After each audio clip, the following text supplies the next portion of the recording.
And good afternoon, everybody. Welcome back to the California Small Farm Conference. My name is Evan Wigg. I am with Community Alliance of Family Farmers, and we are here to talk about managing soil toxicity, strategies for heavy metal contamination on urban and small acre farms.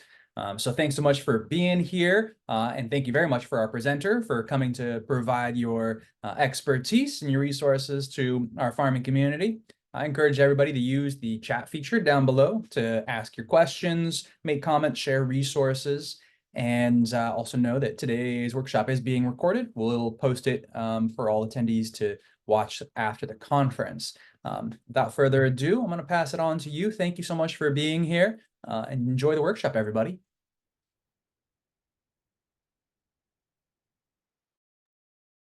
All right.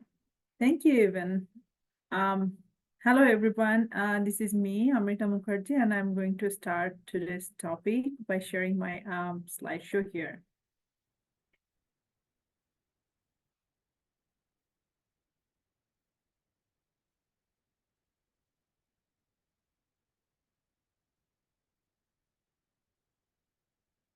All right, so welcome everyone. This is me, Amrita Mukherjee. I am urban agriculture and a small farm advisor at University of California Agriculture and Natural Resources.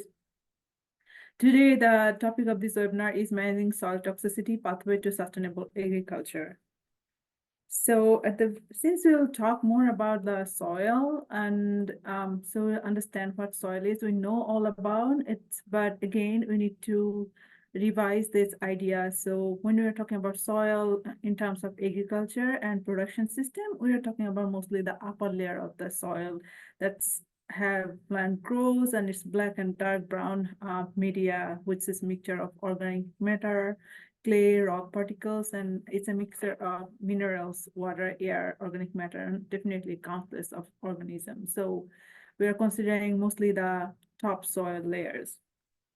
Now, when it's going to be really a concern, so when this soil get contaminated, we are talking about the soil contamination means when the concentration of either very specific chemicals or nutrients or elements really go above the safe limit or ranges, then it's called soil already contaminated and it harms the living organism, and it's also then considered as a polluted one, as polluted soil then. And that can be happen in many ways. There are different kind of so there are different kind of contaminants. We can look here, for example, the pesticide can make the soil more contaminant. For example, pesticide contamination, then petroleum products, radon, which is usually we found in different fossil fuel, coal burning, those things, and asbestos mostly for household and building in a house. And lead in painting walls and all those source is basically contaminate the soil. Apart from the chromatid, copper, arsenate, this is mostly the wood varnish and wood paint. That's also called this kind of contaminants. And also kerosene is mostly the chimney fuels that emit this kind of contaminants to the soil.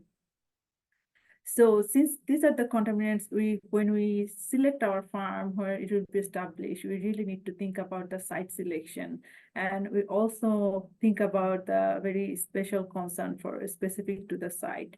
For example, if the site is industrial manufacturing site, it was before, it was a landfill, junkyards, or highway corridors or household site. Even in a household site, it could be an issue until we really know the history of the site. And even in the household, it seems like quite safe. But again, if it's happened with the car oil changing incident happen in your household area, we need to think about the site could be a concern for production of crops and food production, particularly in that site. And we need to know like former farmland history. That is really important in considering to crop production system. And we can find this information in many ways. For example, site can be checked in California Department of Toxic Substance website. You can go through and find out your site, it does have any history or not. But again, you can talk with the landowner and even in the county and even in your neighbors to understand if really does have any specific information or incident happened to that.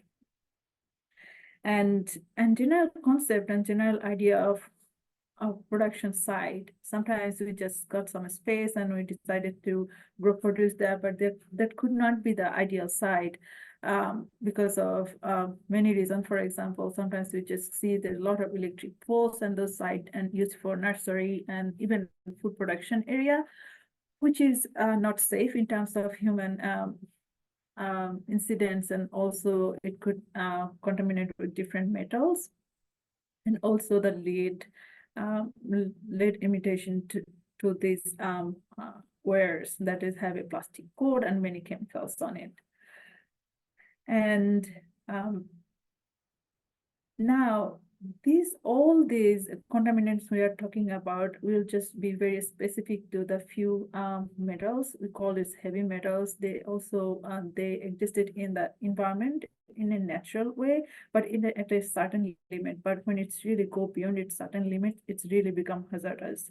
And this type of contaminants is biologically toxic and widely distributed, persists long time in the environment.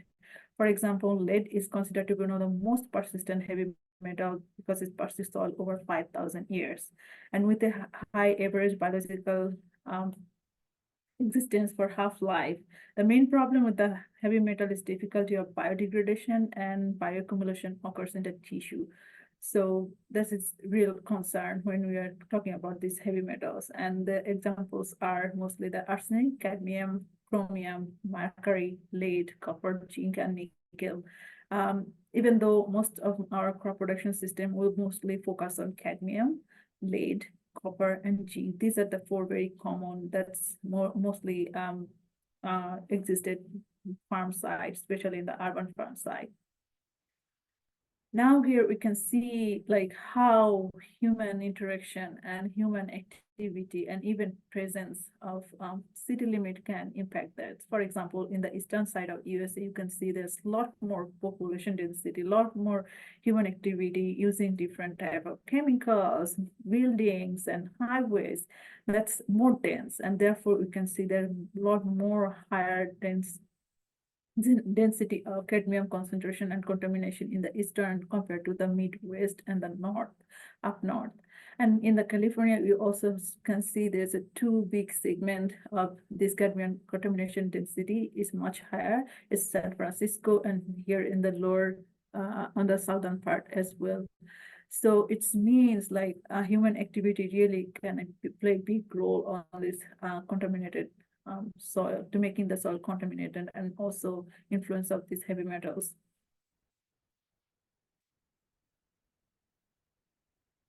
So in that case, since they have in our nature, and we cannot deny there's a lot of intervention, you have to deal with this contaminants and deal with these chemicals, but we really need to know there are permissible limits for heavy metals in the soil, especially in the California.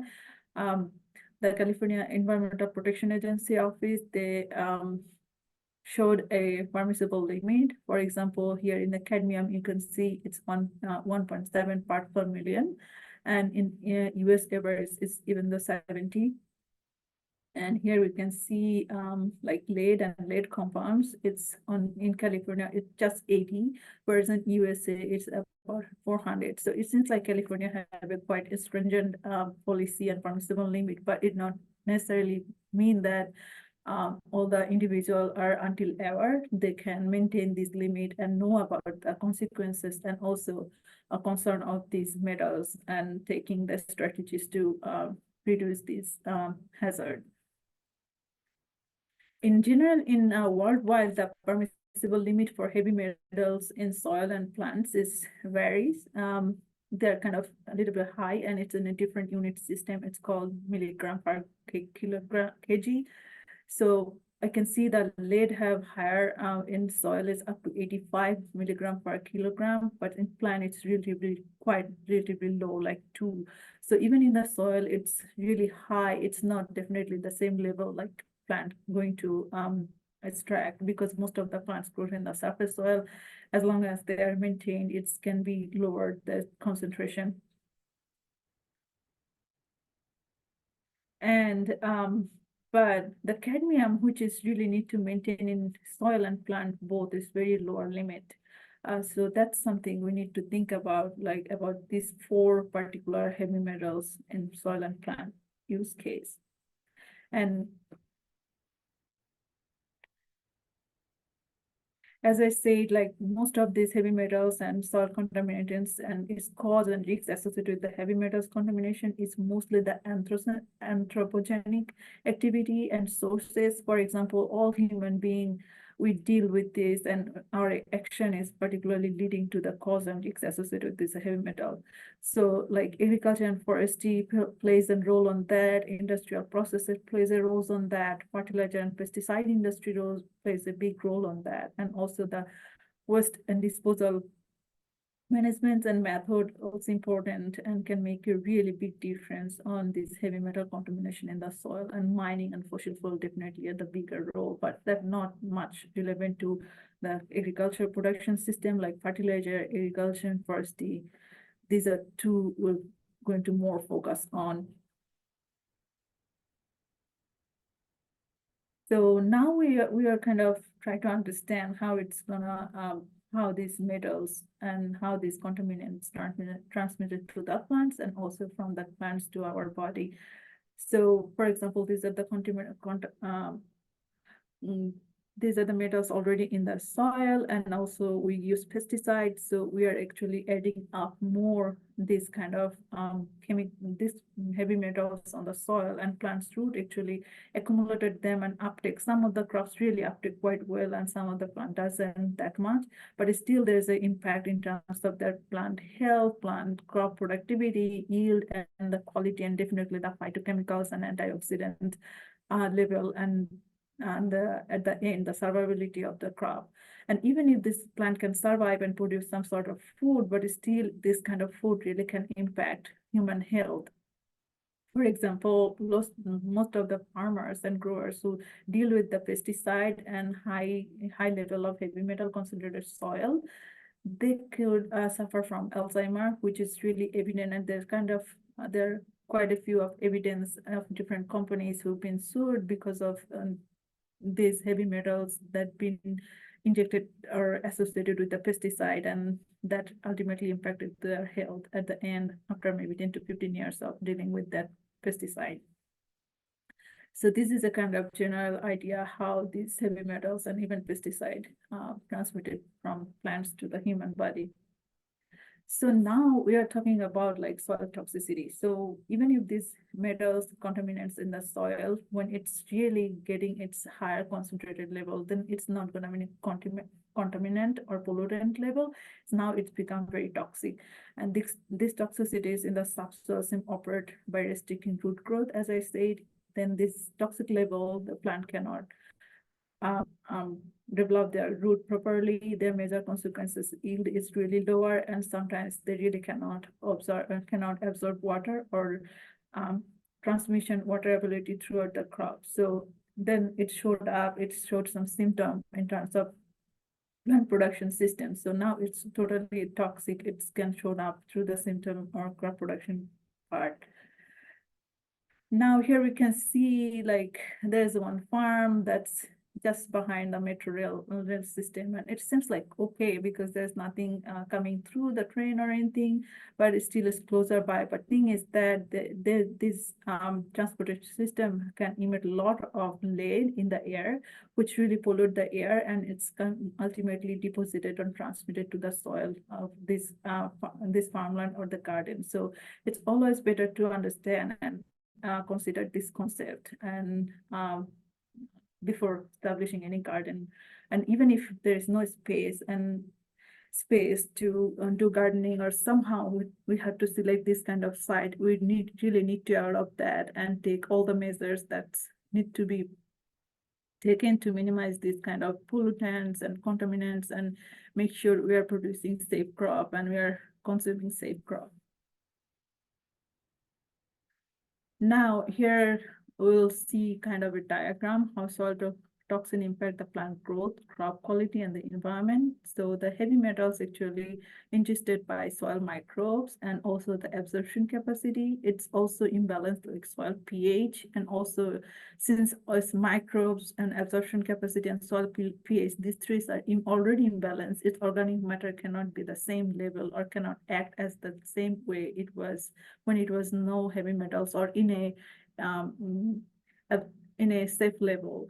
So ultimately the soil fertility here is going down, and plant uptake all these heavy metals, and these heavy metals act as a free radicals which started to manipulate their protein and nucleic acid and lipid and overall enzymatic activity, and these ultimately damage the DNA of the plants, and enzymatic inhibition, as I said, then the plant phytochemicals and antioxidants and overall fruit quality or the plant health is really going to be impacted. At some point, if it's really extreme and very toxic level, the plant can even die or death happen. And even if it's not death yet, the production and yield and even the produce quality really impacted and very poor and maybe not safe to consume.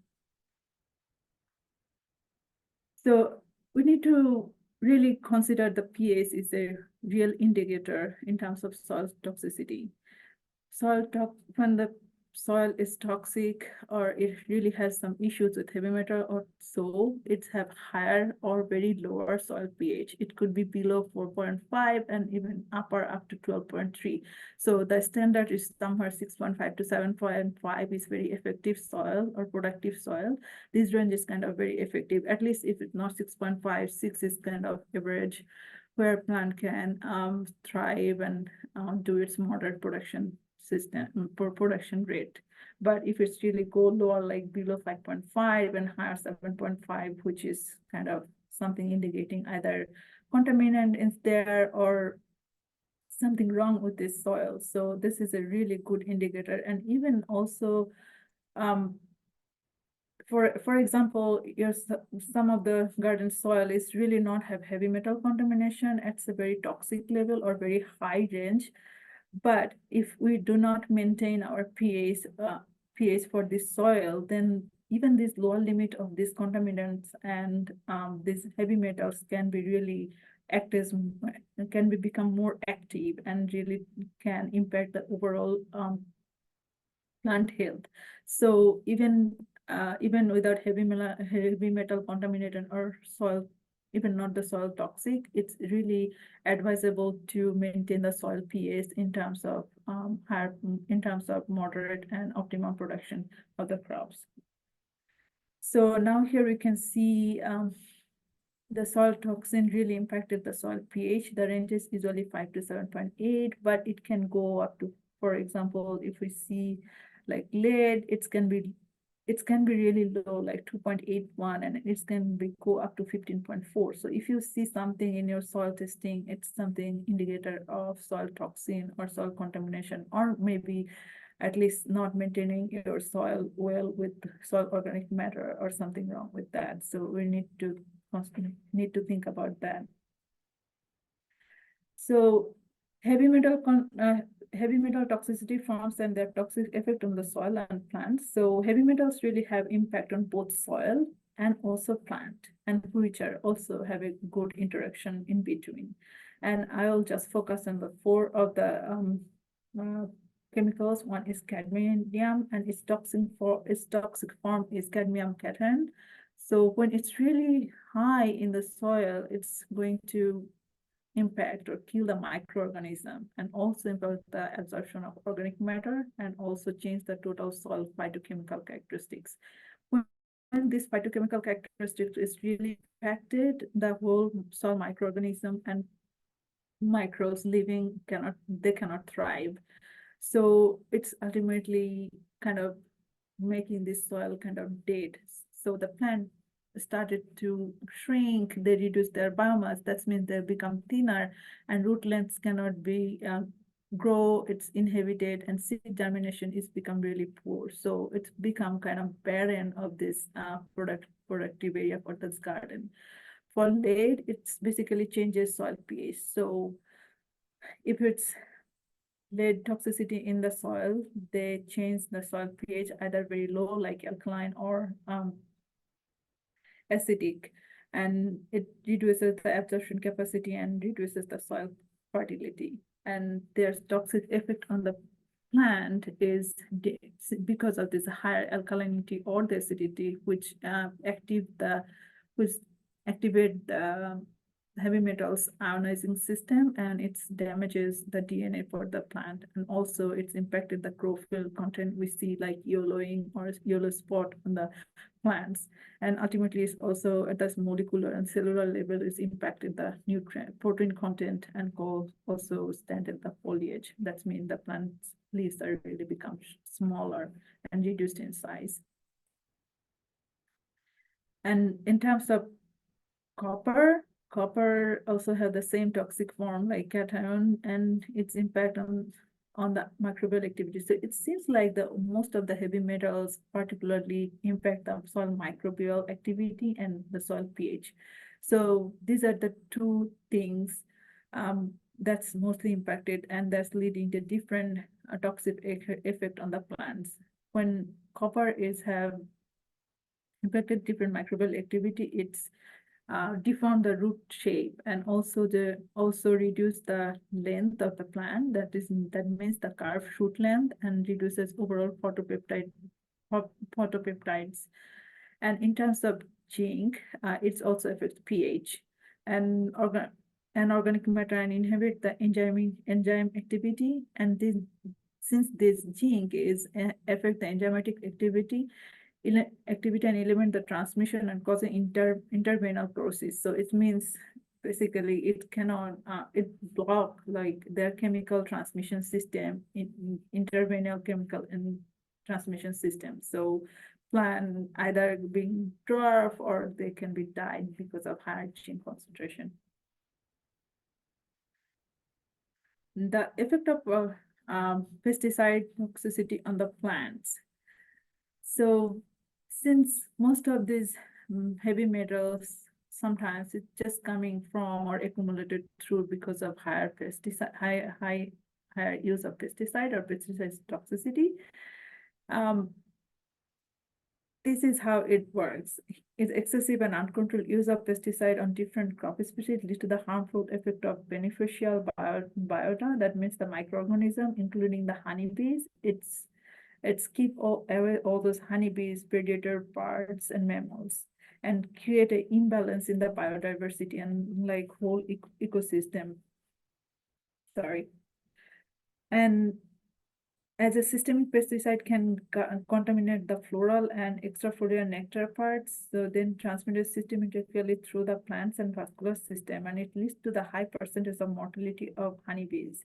So when this pesticide or any other sources have the heavy metals on the site or on the plants, it's basically lead to the mortality of either natural beneficial insect like honeybees. Also in the under the soil is basically kills different earthworms and microorganisms.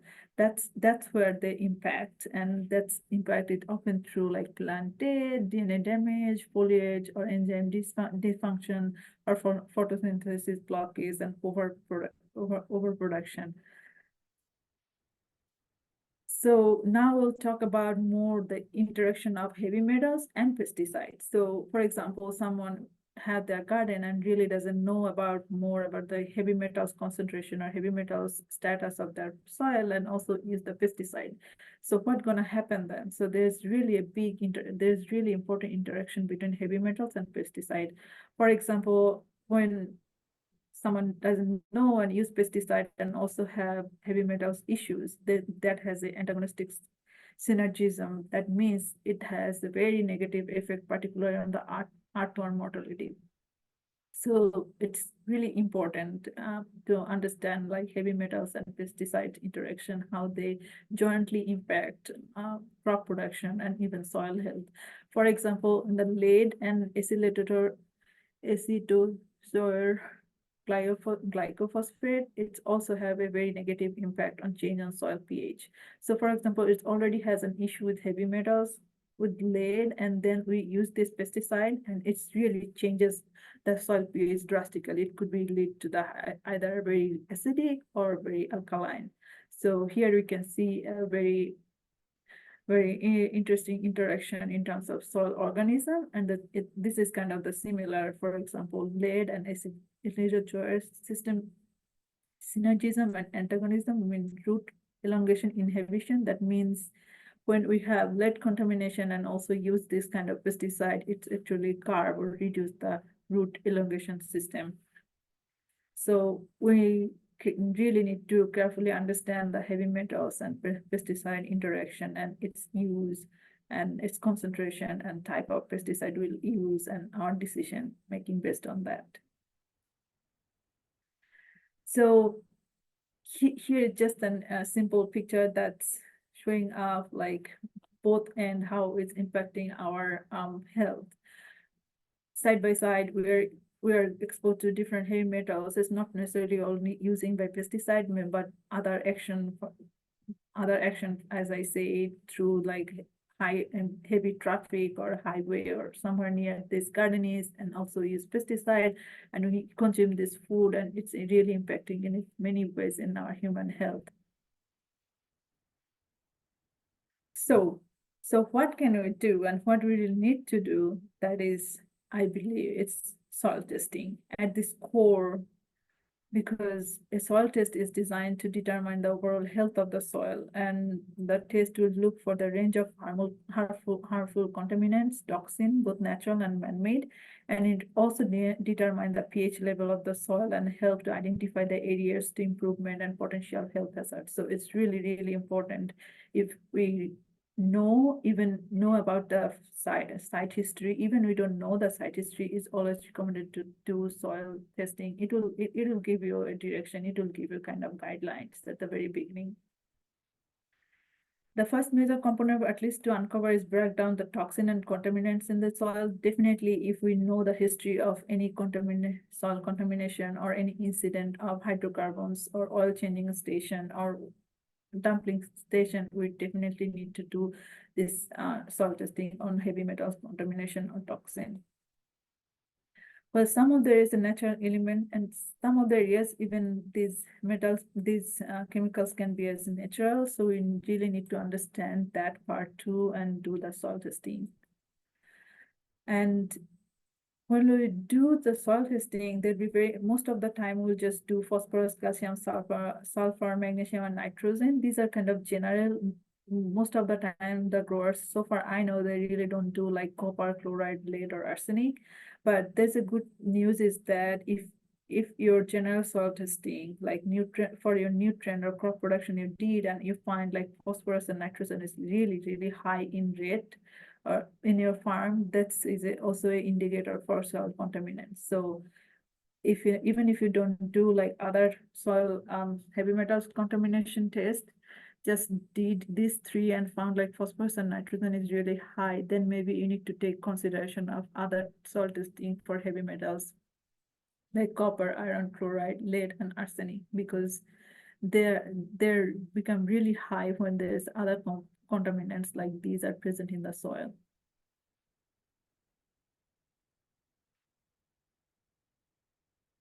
And as I try to emphasize on soil pH, how soil pH impacted impacted by heavy metals, and also how soil pH is affect or activate other contaminants to active more vigorously, it's important to test soil pH. Soil pH can be tested every often, like every 6 months. And there's a really inexpensive meters that can be buy in less than $20 or maybe around $20 to $30, and identify the soil pH level for your garden. So that making sure that there is no any site that have really different, very abnormal soil pH that showed up, or even if does, then we can add more soil amendments, or we can take strategies to recover that site for our crop production. Here, there's some of the laboratory information information and resources. At the end of my presentation, I'll show up this PDF. This PDF and this information is developed by University of California Agriculture and Natural Resources as a resource for soil testing laboratory for California. So we'll find this PDF. It's really helpful. So I'll show up that later end of my presentation. So now question is like, when should I do soil test? Should I definitely at the beginning, but sometimes definitely you don't need to, but just making sure you know like enough history of the soil and you are not seeing any abnormality in your crop production. Not much challenges on producing your crop. That's maybe then you don't need to, but then again, for your safety, if you really have small kids and animals, and you also know there could be an incident or they had some history, we are highly recommend to do soil testing, and that's something important.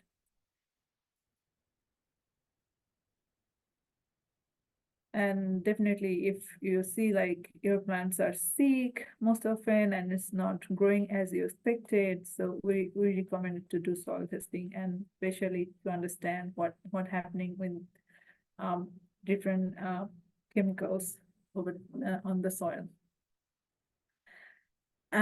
Particularly, I want to mention like most of the urban farms and grow gardens sometimes just established on some vacant lot or someone house that's been demolished.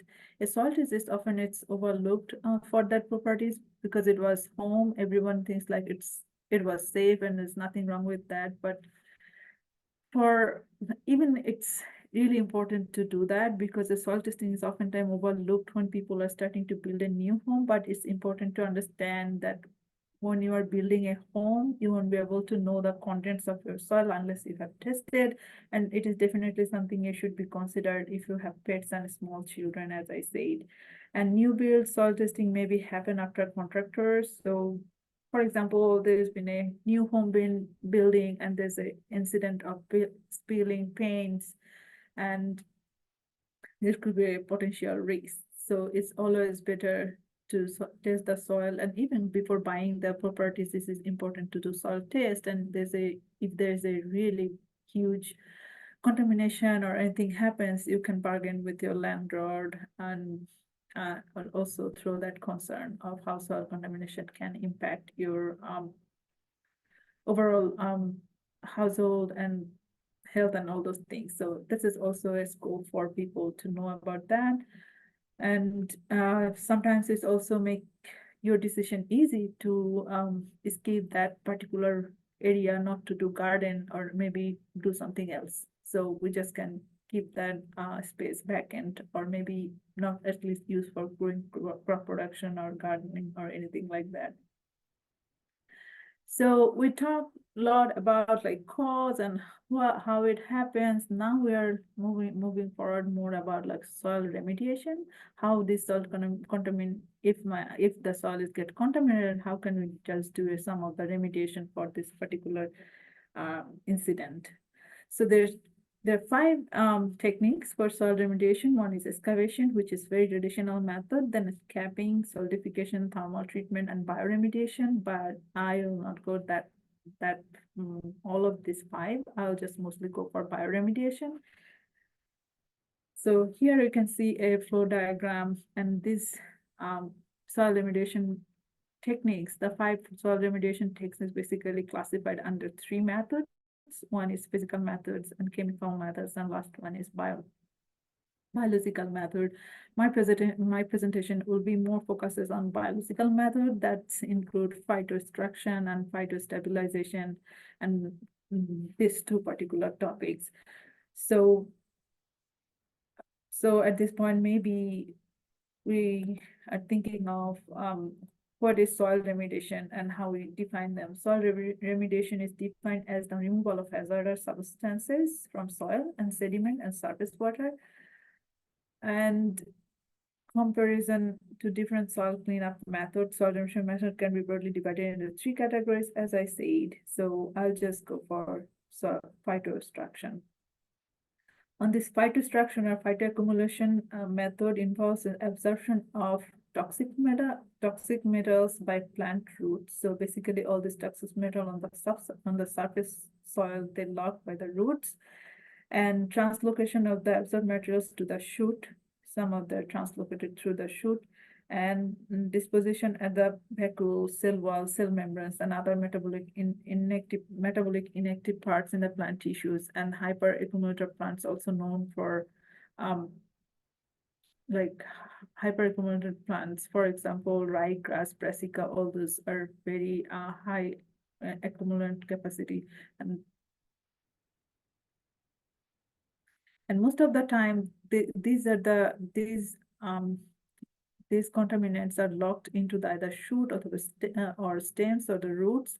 And if it's not a fruit crop or it's not something edible, you just need to just cut them off and dispose, not to keep on the surface of this field or anything like that. So now we'll see some of the list of the crop that could be used as a phytoextraction tool. For example, Indian mustards is a really good phytoextractor for lead.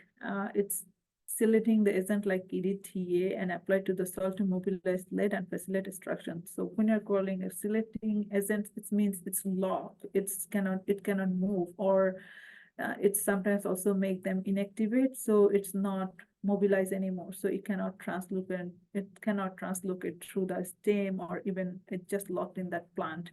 So another crop like lettuce can also be used for nickel, cobalt, and iron high absorption and tolerant. So these are the list of the crop that could be selected based on the need. Here's some more plants that can be used as a phytoextraction tool. For example, tobacco can be used for cadmium higher in stems and leaves. So just even though your field is really have higher cadmium contamination, then we can just grow some of the tobaccos for a year, and we just need to dispose them. So now there's a lot of I mean, even not a lot, but there's few research that's also identify some of the crop. For example, sunflower is really a good phytoextractor.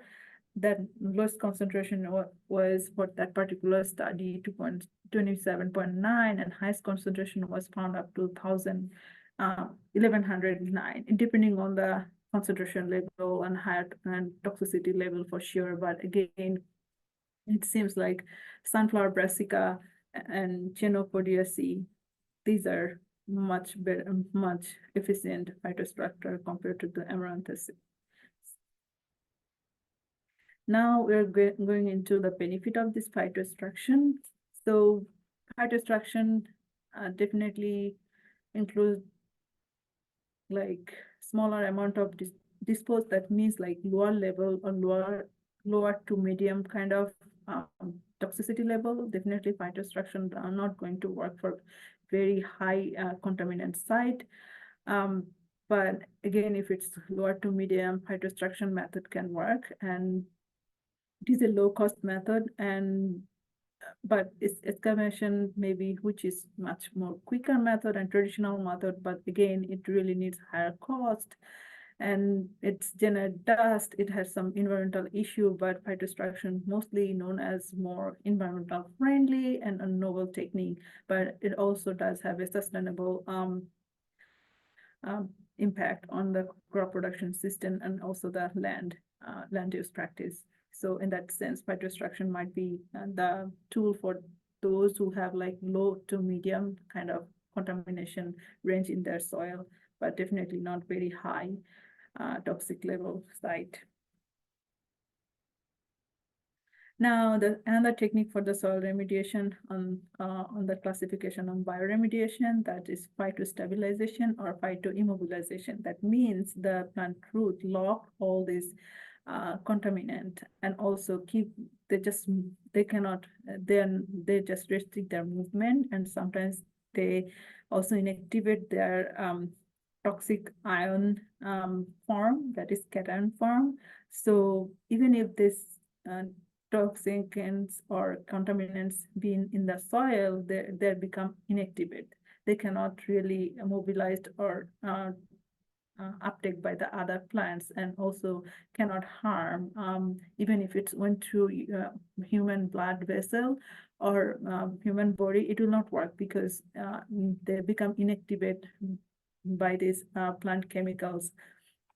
So this is also a wonderful tool for phytostabilization for heavy metal soil contaminant site. And here is also some of the example of these plants which could be selected. For example, black solanum, black nightshade. It really works against copper, zinc, and cadmium. And then sunflower, I really can see the sunflower cowpea. It could be easily grown and adapted to the urban farm that have this kind of concern. Even if urban farm doesn't have this high heavy metal or soil contaminated issues, again the sunflower and cowpea used as a cover crop can include more biomass, and also it can clean up the soil routine basis, and it can clean up without any deposition, because the city exposed a lot more pollutants and compared to other sites. So that if our urban farm take that practice of sunflower or cowpea as a cover crop or something like that, they're actually cleaning on a routine basis. So even if it's not an issue of heavy metals or contaminant, it's a good practice to consider. And this phytostabilization and phytomobilization. So the thing I was talking about, like, even if it's not the issue of soil contaminants or anything like that, still it's adding the more soil amendments on your soil. So it's become more healthier soil. And it's covering the bare soil. It's have much more stable pH and microbial activity, and it also giving a more ecological effect, like improve aesthetics, improve habitat, soil distortion, and definitely improve soil structure and reduce erosion, and hydraulic lift-wise increase an uptake and reduce leaching and reduce runoff. So phytostabilization and phytomobilization, it works for kind of both ways, and it is something a good practice to think of beyond like soil contaminant resolvation. Here is more demonstration of effective remediation technique tailored to some small acre farming. Here is natural soil amendments, chemical soil amendments, and different amendments. I will just focus on the natural soil amendments and considering different plants to grow so that it can have added more soil amendments. And also it's important because soil amendments, when have enough in the soil, it's more likely to stabilize the soil pH unless the grower repeatedly use different chemical pesticides. So stabilize your soil pH, soil amendment will help on that part too. And once your soil pH is stable, it really reduces the chance of activation of contaminant and toxins in the soil. So now remediation in the soil with existing soil by following the pest management practice. So beyond that, we'll talk more about 4 pest management practice on that. So as I said at the very beginning, when we're talking about the soil for today's presentation, we are talking mostly about like topsoil. So if there's an issue of soil contaminant or heavy metal or toxin, then in that case, we need to turn over the soil deeply through. So if these contaminants are accumulated on the top 2 inches of soil, it's going to be diluted through and digging and mix. So it has less concentrated form on that case. And maintain the soil pH, as again, I'm saying that soil pH is very, very important indicator for many ways. For a stable soil and good soil. So we need to maintain them closer to neutral 6.5 to 7. Soil nutrients are most available to plants on that range. While lead or some other heavy metals on the soil contaminants, it's become really less available. In terms of nutrients cannot be available to the plant if the soil pH is really imbalanced on that case. And how can we do that? Adding organic matter in the soil, that's the one approach to do that. And also if it's really alkaline, then put more alkaline, make it more closer to neutral, and remediate to continue to do its success. Okay, and so monitoring the soil pH need to be a habit, need to be routinely done, and also adding organic matter to the soil has to be a practice and has to adapt it as a practice routinely. So these are the three techniques can really reduce some sort of toxicity level if in the urban soil. That's what happens. Now we are going to see some of the Environmental Protection Agency's lead committee recommended the best management practice for gardening in the lead contaminated areas. I am focusing on the lead because for most of the urban farms and farms closer to very middle of the city has the most issues with the lead contamination. So this committee decided to categorize the soil lead concentration in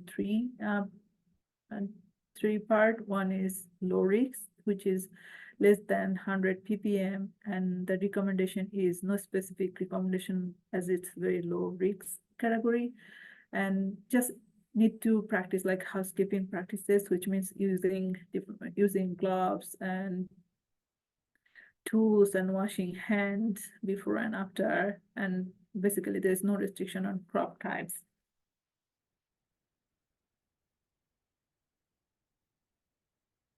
And then the potential risks or medium level risks when this soil lead concentration is over 100 to 40 or 400 to 1200 parts per million. So on that case, we definitely need to consider best management practice strategies to relocate. Maybe we can relocate the garden on the lower risk garden area. As I said, there may be some incident happen in particular area of the garden. Maybe we need to move forward our food production side from there. Increase use of soil amendments, as I said, monitoring like pH and using more composts and clean fill and barriers, and other strategies like using mulch. That could be the mulch and raised bed is also recommended in this case.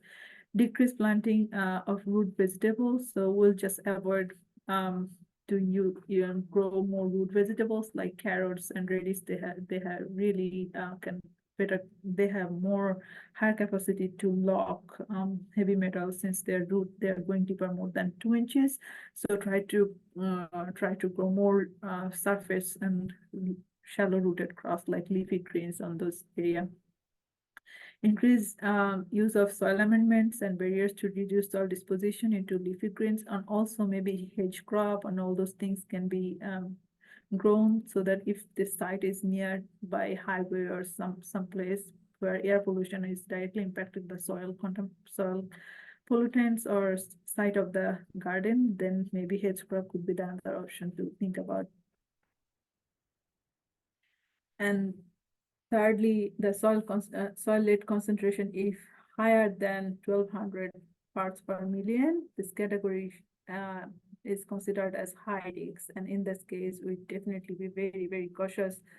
All of the gardening and housekeeping practices should be done. We have to wear the gloves and boots, and we need to wash our hand, and definitely follow on the raised bed soil containers production system. And we also need to maybe replacements of soil, some sort of excavating contaminated soil, as I said, like also dilution of that, like 2 inches of topsoil, maybe excavate with a replacement of new soil, something like that.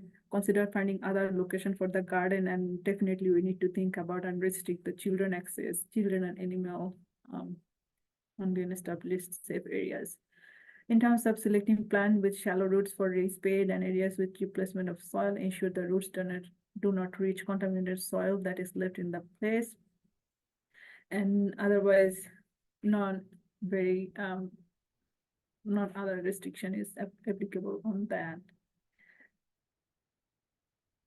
So the other consideration, as I said, like raised bed could be the one option, and also for high risk soil category, maybe we need to think about ornamental crops or flowers, or maybe fodder crop. I mean, no fodder crops, just ornamental crops, something like that, not food crops. Just be safe and make sure there's no transmission of heavy metals or toxicity to the human body or animals. Yeah. And now I will talk more about just best management practice to the lower soil toxicity. That is kind of general. So when we start our farm in any location, we need to remove any debris from the site, such as trash, metal, wood, and tires. And we have to be very vigilant on that and making sure we really did a good job on that. And we need to cover the soil whenever possible. We will not leave soil open areas uncovered, especially in the soil known to be contaminated. If we know particular area is a potential contaminated site, we definitely need to be covered that site so that it's really not get contaminated through air or other means.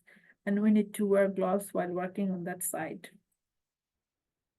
We must have the facility hand washing station on that farm, incorporated a hand washing station in the urban farm, and train participant to use it frequently. So we really all aware of that that soil contaminated site, and we really practice hand washing quite frequently on that site. Thoroughly wash our produce from the site before storing, cooking, and eating, and we need to make sure we sometimes we really don't avoid. We also avoid eating raw produce, and definitely that has to be washed. That's the another consideration. And work close to footwear while working on the urban farm, and if possible, remove shoes on while at the farm before entering the food room. So we're making sure we're not transmitting from that soil contaminants from farm to our home and ingested by other children or other person in our house.